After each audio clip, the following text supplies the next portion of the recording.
اعوذ باللہ من الشیطان الرجیم بسم اللہ الرحمن الرحیم۔ سورہ بقرہ آیت نمبر 102 اور 103۔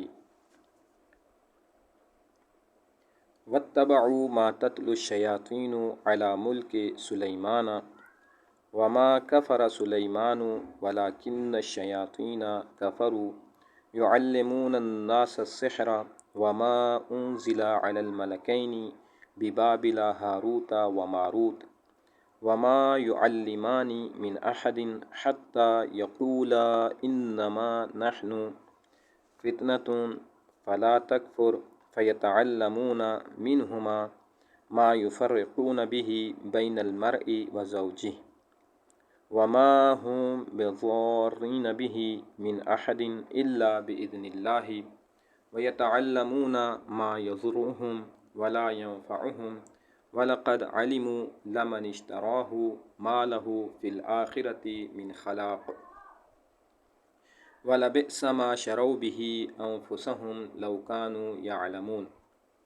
اور سلیمان کے عہد حکومت میں شیاطین جو کچھ پڑھا کرتے تھے یہ یہودی اس کی پیروی کرنے لگ گئے، حالانکہ سلیمان نے کبھی کفر نہیں کیا بلکہ شیاطین کفر کیا کرتے تھے جو لوگوں کو سحر کی تعلیم دیا کرتے تھے، اور وہ اس علم کی بھی پیروی کرنے لگے جو بابل میں دو فرشتوں ہاروت و ماروت پر نازل کیا گیا تھا،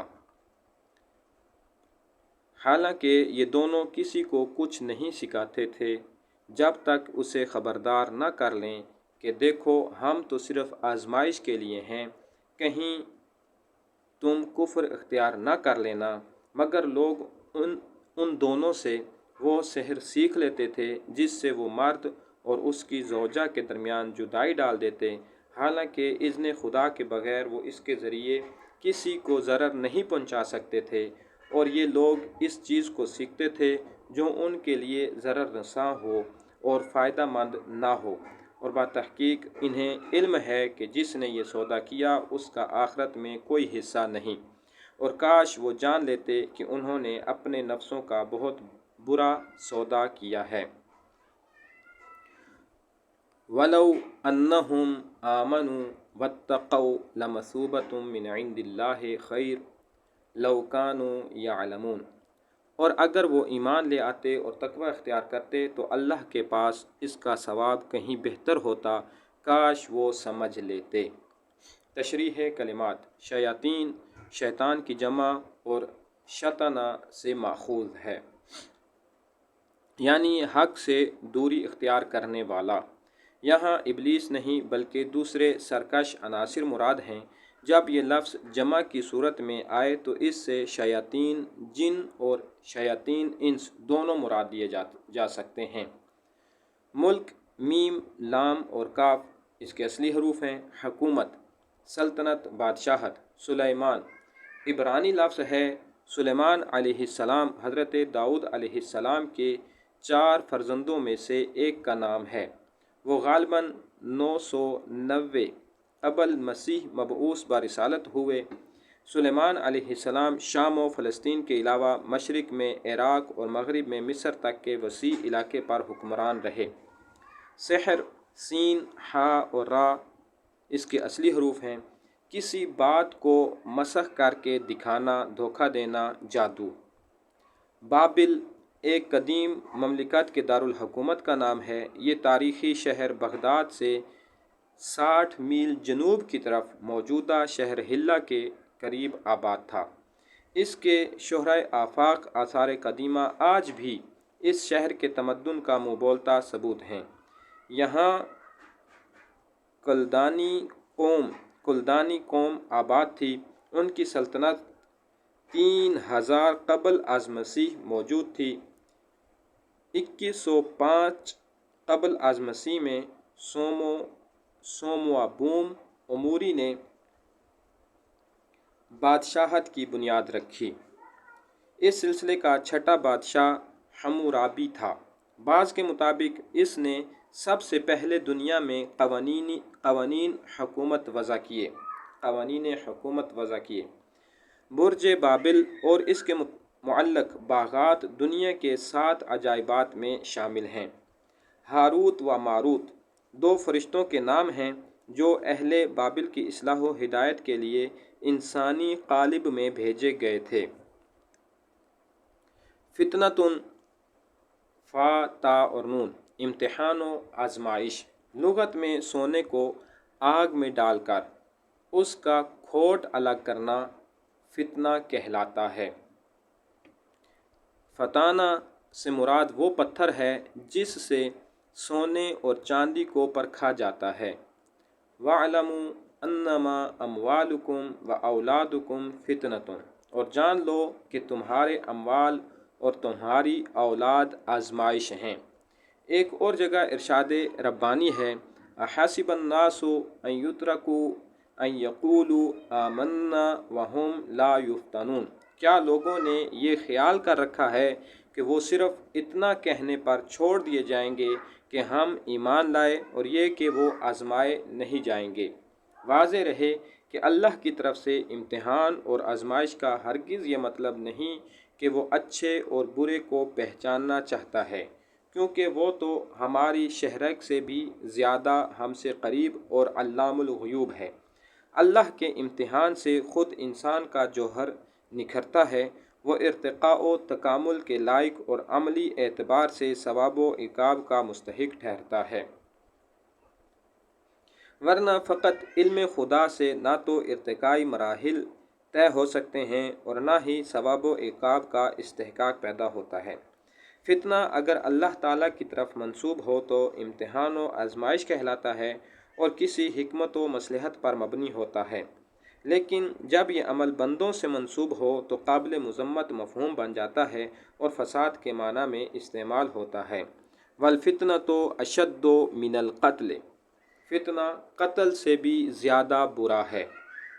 اذن، الف، ذال اور نون اس کے اصلی حروف ہیں۔ اجازت دینا، مباح قرار دینا، امر کرنا، حکم دینا۔ یہ لفظ جب اللہ تعالیٰ سے منسوب ہو تو ارادہ، مشیت اور الہی دستور کے معنوں میں استعمال ہوتا ہے۔ مثوبۃ، ثواب، کسی چیز کا مناسب اور شائستہ مقام، منزل مقصود کی طرف بڑھنا۔ روئی سے دھاگا تیار کرنے کے بعد مختلف مراحل سے گزار کر اس سے جو کپڑا تیار ہوتا ہے اسے ثوب کہتے ہیں، کیونکہ دھاگا اپنی غایت اور منزل تک پہنچ چکا ہوتا ہے۔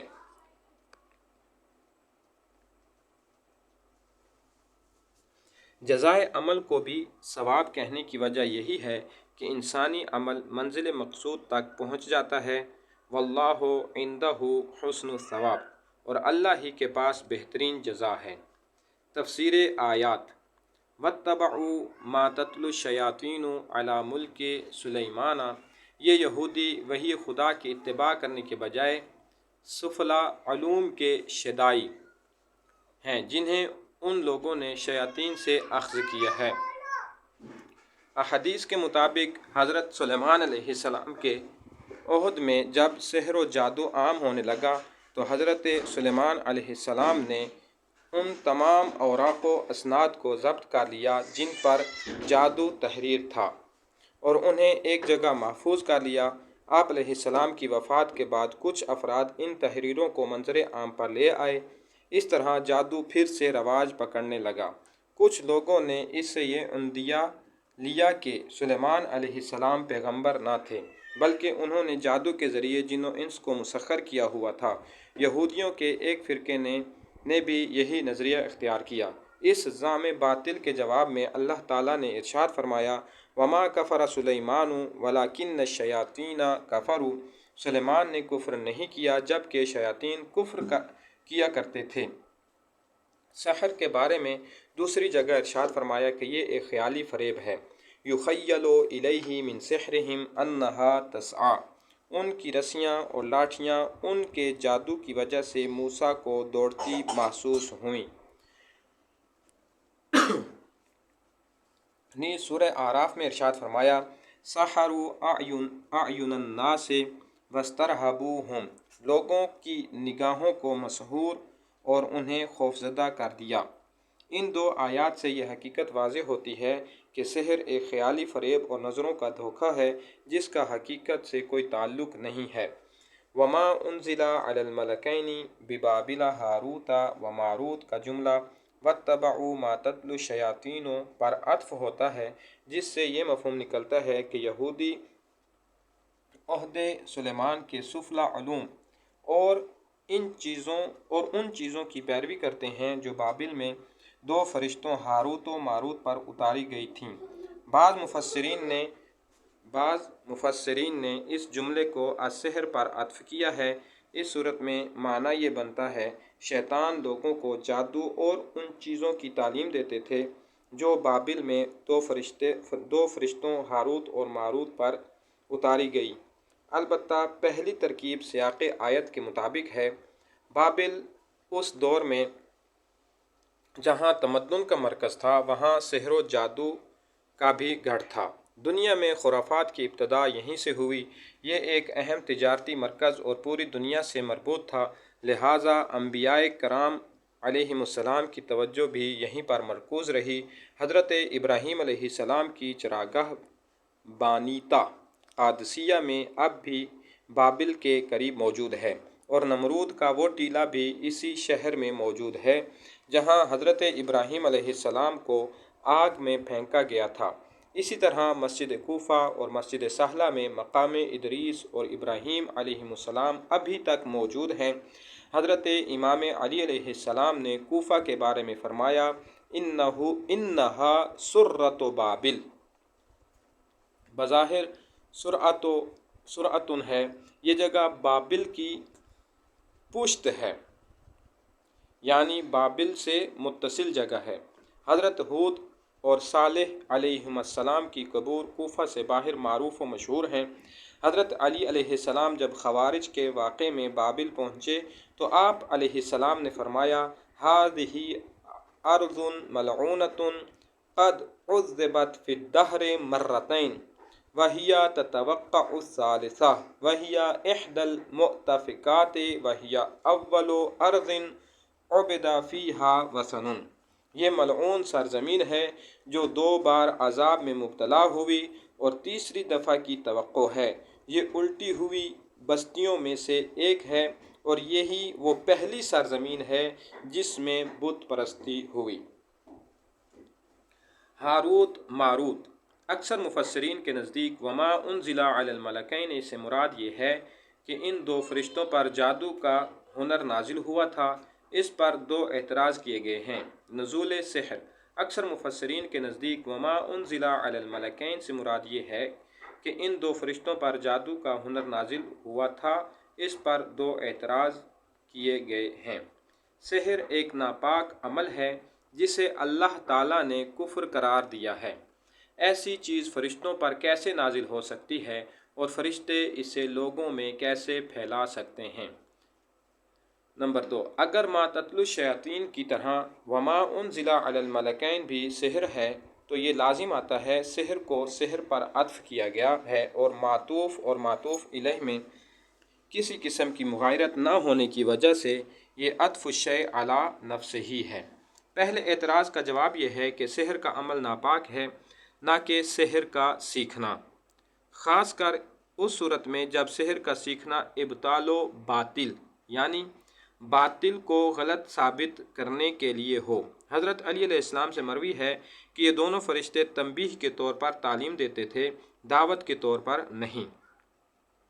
تفصیل کے لیے ملاحظہ فرمائیں بحار الانوار کی یہ کتاب۔ یعنی یہ فرشتے سحر کے پوشیدہ اسباب سے آگاہ کرتے تھے اور ان پر عمل کرنے سے روکتے تھے، اسی لیے یہ علم ان کے لیے آزمائش بن گیا۔ فرشتے برملا یہ کہتے تھے انما نحن فتنۃ فلا تکفر، ہم تو صرف آزمائش ہیں پس کفر اختیار نہ کرو۔ اس کی مثال یہ ہے کہ اگر کسی کے ہاتھ میں طاقت آ جائے تو یہ اس کے لیے امتحان ہے۔ چنانچہ مغرب کے مادہ پرست انسان کے ہاتھوں میں ایٹمی طاقت ایک امتحان ہے کہ آیا وہ اس قوت کو انسانی خدمت کے لیے استعمال کرتا ہے یا اس سے انسانی ہلاکت کا سامان فراہم کرتا ہے۔ دوسرے اعتراض کا جواب یہ ہے کہ فلسطین اور بابل جادوگری کے دو اہم مراکز رہے ہیں، جو ایک مسلمہ تاریخی حقیقت ہے۔ قرآن نے معاصر یہودیوں کو جادو کی دونوں اقسام کا وارث قرار دیا ہے، چنانچہ وَاتَّبَعُوا مَا تَتْلُو الشَّيَاطِينُ کہہ کر انہیں فلسطینی یہودیوں کی جادوگری کا وارث اور وَمَا أُنزِلَ عَلَى الْمَلَكَيْنِ سے بابل کے جادو کا عامل قرار دیا۔ البتہ دونوں اقسام کے جادو منبع اور مصدر کے لحاظ سے مختلف ہیں۔ پہلے سحر کا منبع شیاطین ہیں اور دوسرے کا منبع بابل کے دو فرشتے ہیں۔ پھر غرض و غایت کے لحاظ سے بھی مغایرت پائی جاتی ہے، یعنی شیاطین کا جادو ترویج باطل اور بابل کے فرشتوں کا جادو حق و باطل میں تمیز کے لیے تھا۔ ممکن ہے کہ ان فرشتوں کو جو علم دیا گیا تھا وہ سحر اور جادو نہ ہو، بلکہ اس کی نوعیت مختلف ہو، اور یہ بھی ممکن ہے کہ ان پر آصف بن برقیہ کے علم عندہ علم من الکتاب کی طرح نازل کیا گیا ہو، جس کے اثرات کا مرتب ہونا اذن خدا پر موقوف ہے۔ اس بات کی تائید آیت کے اس حصے سے بھی ہوتی ہے، وَمَا هُمْ بِضَارِّينَ بِهِ مِنْ أَحَدٍ إِلَّا بِإِذْنِ اللَّهِ، حالانکہ اذن خدا کے بغیر وہ اس کے ذریعے کسی کو ضرر نہیں پہنچا سکتے تھے۔ اور سب سے زیادہ قابل ذکر بات یہ ہے کہ قرآن یہودیوں کے سیاہ جرائم کے وہ فراموش شدہ صفحات بھی کھول کر بیان فرما رہا ہے، جن سے یہودیت کی اصلیت اجاگر ہونے کے ساتھ ساتھ رسول امی صلی اللہ علیہ وآلہ وسلم کی رسالت کا معجزہ بھی ثابت ہوتا ہے۔ وَمَا يُعَلِّمَانِ مِنْ أَحَدٍ حَتَّى يَقُولَا إِنَّمَا نَحْنُ فِتْنَةٌ فَلَا تَكْفُرْ، حالانکہ یہ دونوں کسی کو کچھ نہیں سکھاتے تھے جب تک اسے خبردار نہ کر لیں کہ دیکھو ہم تو صرف آزمائش کے لیے ہیں، کہیں تم کفر اختیار نہ کر لینا۔ ابطال سحر کی تعلیم اس شرط کے ساتھ دی جا رہی تھی کہ اسے مذموم مقاصد کے لیے استعمال نہ کیا جائے گا۔ اس علم کا سیکھنا ایک امتحان تھا، اور امتحان خیر و شر دونوں ذرائع سے لیا جاتا ہے۔ ارشاد الہی ہے، وَنَبْلُوكُمْ بِالشَّرِّ وَالْخَيْرِ فِتْنَةً، اور ہم امتحان کے طور پر برائی اور بھلائی کے ذریعے تمہیں مبتلا کرتے ہیں۔ لہٰذا خیر، اولاد، دولت اور جاہ و سلطنت، اور شر، مرض، افلاس وغیرہ دونوں ہی ذریعہ امتحان ہیں۔ ابطال سحر کے سلسلے میں جادو کے مخفی اسباب کا علم بھی دو دھاری تلوار کی مانند ہے، جس سے صحیح کام بھی لیا جا سکتا ہے اور غلط بھی۔ اس جملے میں ان فرشتوں پر یہودیوں کی طرف سے عائد کردہ الزامات کا جواب بھی ہے کہ یہ دونوں احکام خداوندی کے مطابق عمل کرتے تھے اور لوگوں سے خیر کا عہد لے کر انہیں اس علم کی تعلیم دیتے تھے۔ ان دونوں فرشتوں سے متعلق اسرائیلیات میں ایک حکایت مشہور تھی، جس کا خلاصہ یہ ہے کہ انہیں اللہ تعالیٰ نے انسانی جذبات دے کر زمین پر بھیجا تاکہ انہیں معلوم ہو جائے کہ اگر وہ بھی انسان ہوتے تو گناہ سے نہ بچ سکتے۔ چنانچہ ایسا ہی ہوا۔ بابل کی زہرہ نامی ایک فاحشہ عورت سے ان کے غلط تعلقات استوار ہوئے، اور وہ اسی عورت کے ساتھ عذاب الہی میں گرفتار ہوئے۔ اسی بنا پر زہرہ نامی ستارے کے بارے میں بے بنیاد باتیں گھڑی گئیں۔ مقام تعجب ہے کہ بعض مسلمان مصنفین نے بھی اس بے بنیاد داستان کو بڑے اہتمام سے نقل کیا ہے۔ چنانچہ علامہ سیوطی نے اپنی تفسیر در منصور میں یہ بے بنیاد داستان 25 کے قریب اسناد سے نقل کی ہے۔ فَيَتَعَلَّمُونَ مِنْهُمَا مَا يُفَرِّقُونَ بِهِ بَيْنَ الْمَرْءِ وَزَوْجِهِ، مگر لوگ ان دونوں سے وہ سحر سیکھ لیتے تھے جس سے وہ مرد اور اس کی زوجہ کے درمیان جدائی ڈال دیتے۔ دین و مذہب کی تعلیمات کی روح یہ ہے کہ انسانوں کے درمیان محبت اور ربط قائم ہو، خاص طور پر آئلی نظام میں محبت اور ہم آہنگی کی فضا نظام تمدن میں استحکام اور معاشرتی اصلاح کے لیے سنگ میل کی حیثیت رکھتی ہے۔ یہودی پست فطرت ہونے کی وجہ سے اس بنیادی اصول کو نہ صرف ترک کرتے تھے بلکہ اسے ختم کرنے کے لیے بلا تردد ہر وہ ذریعہ اور طاقت جو ان کے ہاتھ آئے استعمال کرتے تھے۔ حالانکہ وہ اس سحر کے ذریعے اذن خدا کے بغیر کسی کو کوئی ضرر نہیں پہنچا سکتے تھے، یعنی انہیں عام لوگوں سے ہٹ کر کوئی طاقت نہیں دی گئی تھی، بلکہ انہیں جادو کے مخفی علل و اسباب کا پتہ چل گیا تھا۔ علل و اسباب کو بروئے کار لانے کے بعد اثرات کا مرتب ہونا قانون قدرت ہے، اور یہی اذن خدا ہے۔ جیسے زہر کے اثر سے ہلاکت یا تیز دھار تلوار سے مومن کا قتل۔ دوسرے لفظوں میں اذن کا مطلب اذن تکوینی ہے، نہ کہ امر تشریعی۔ چنانچہ زہر اذن تکوینی کے تحت مہلک ہے، لیکن تشریعی امر کے تحت اس کے ذریعے بے گناہ کا قتل حرام ہے۔ اہم نکات: یہودیوں کی موجودہ اور گزشتہ سیاہ کاریوں کے مسلسل تذکرے سے ظاہر ہے کہ دشمن شناسی سالکان راہ حق کے لیے کس قدر اہم ہے۔ ھذا ھو الحمد للہ رب العالمین۔